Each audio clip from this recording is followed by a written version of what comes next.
Hopefully the time is going to come when your cabinets and your pantry get so jam-packed with food, you're figuring you don't have anywhere else to store it.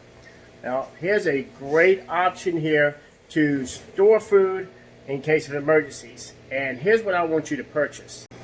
For right now, you can go to any Lowe's, Home Depot, maybe Walmart, and buy a food-grade, heavy-duty BPA 5-gallon bucket. Make sure it's a food grade. You don't want to store food in here and have this plastic start disintegrating and get it all in your food. Food grade bucket. And unfortunately, you're going to have to purchase the lid as well. The bucket's around $4. The lid's about $2. So you're looking at $6. I also want you to go to the dollar store and buy a box of 1-gallon freezer bags and a box of Ziploc sandwich bags as well.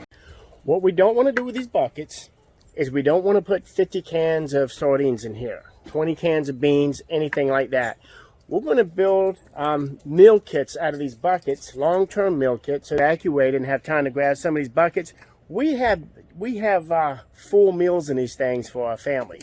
Figure out what we can pack in there to get us through breakfast, lunch, and dinner, and how many meals can we put in there. If you've got a large family, maybe you only feed one a day. If you got a small family, you might be able to get few days worth of meals in this thing, so that if we take it and have to leave, we can drop it in our car and we've got some meals to last us for a while.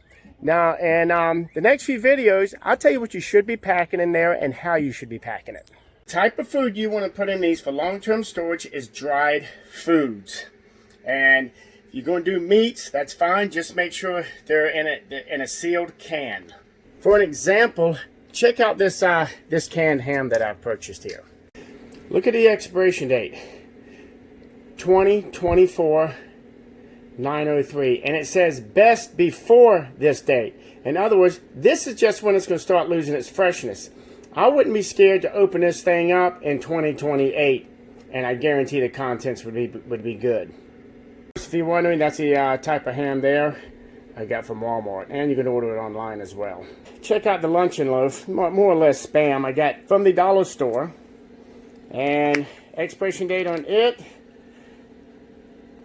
over 2 years from now. And of course it says best by this date. Doesn't say it expires, just said it's best by, which means it may start losing its freshness. So count on another 2 years after this. I'm focusing on a family of 4 and hopefully a couple days worth of meals, breakfast, lunch, and dinner. I'm a grits person. I don't like oatmeal, but you know, oatmeal will work just as well. But you have 12 packs of grits in here. Each person gets a half a cup of grits a day, so that's 3 days. And so I will take this and set it down on the bottom. Things we can think about for lunch are these packets here of tuna fish. They have packets of chickens, anything like that. And look at the expiration date. 2 years from now. Today is actually February 29th. 2020. So we're gonna let 2 years from now, and I wouldn't be worried a bit letting us go 2 years past that expiration date. We're gonna make sure there's enough meat packets in there for a family of 4 for 3 days. Stick those in there. Another great food to start putting in there: beans and rice. Lots of beans and rice. You can cut these down in half when you open it. If you ever open a bucket. And divide them up then for 1 meal each day. As for dinner, take the ham I showed you, and you can put the ham in there as well, cook it all together. Drop a box of 1-gallon freezer bags in there. Because if we open this up and cook the rice, more than likely not going to cook that entire thing at one time, and you want to have a place to put the leftover dried beans and rice in. So you'll always have those bags in there. Powdered drinks are also great. You don't want to put the entire canister in there, so what you want to do is figure out the serving per person per day. So you figure you're going to need at least 12 servings a day. Scoop out that much and put it in these small sandwich Ziploc bags. Place out in there. Milk the same way. You want powdered milk. Figure out how many servings per person. I would normally do a gallon a day, so whatever can make 3 gallons, put that in your bucket as well. I'm a coffee drinker. I've got to have my coffee. This is a 2-pound bag here. You'd probably be better off just getting the 1-pound bag and putting it there. I would highly suggest not to open it and divide it up among small sandwich bags. I've done that. No matter how well you pack it, the odor of it gets out and contaminates all the food where everything tastes and smells like coffee. But place that in the bucket as well also. Personally, I never write down the expiration dates of dried foods because theoretically they can last, many, many years. I would, however, suggest, and this is what I do, is I write down the expiration dates of any canned meats I have in there. So I would write down the expiration date of the ham and the expiration date of the luncheon meat. Stick that in your notebook. Right? Also, in the notebook, you want to take a page and make a list. One page dedicated to this bucket of everything that's in there. Okay? How many servings and how many people to feed. And of course, next to the canned hams, make sure you put your expiration dates on there.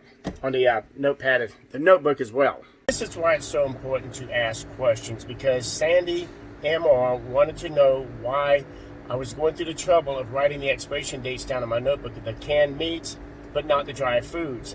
So, on rare occasions, canned meats may not be properly canned, and this can cause gases to build up in the can. Over time, the can can split open and leach in your food and contaminate the entire bucket.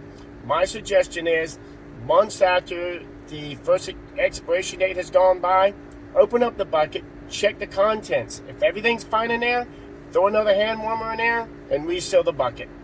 Another thing you want to keep in mind when placing items in the bucket there are spices. Don't forget your spices. Maybe some packets of salt, pepper, the packets of gravy, whatever you want. The spices in your food, pack those in there as well. Also, if you like soy sauce, hot sauce, Tabasco sauce, bottles of that, slide those in there. Anything you can think of that'll go with the food you have in there that you might want to put on the food and mix with the food, don't forget those. Put those in there as well.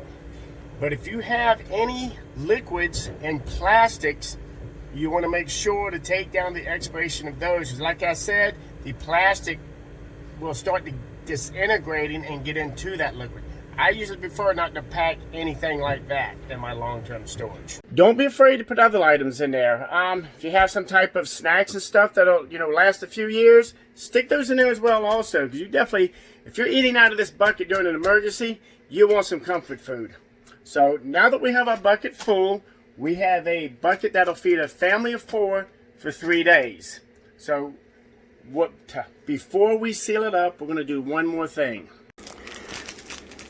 Take a hand warmer. Okay, they're real cheap, like $1 a piece, wherever, but get you a few packs of these hand warmers, open them up, give it a good shake, and give it a few minutes to make sure it activates. Once you start feeling this hand warmer start to warm, take it, place it on the top of your bucket, place the lid on, smack it down all over, make sure it's good and tight, it'll seal. Getting a lot of comments on why we're using hand warmers inside of our sealed buckets. How many times have you ever opened up a package of food and found bugs in there, especially if it's been sitting in your cabinet for a while? That's because those packages have 3 things in there that cause it. Oxygen, moisture, and the parasites themselves. The hand warmers do is they eliminate all of that.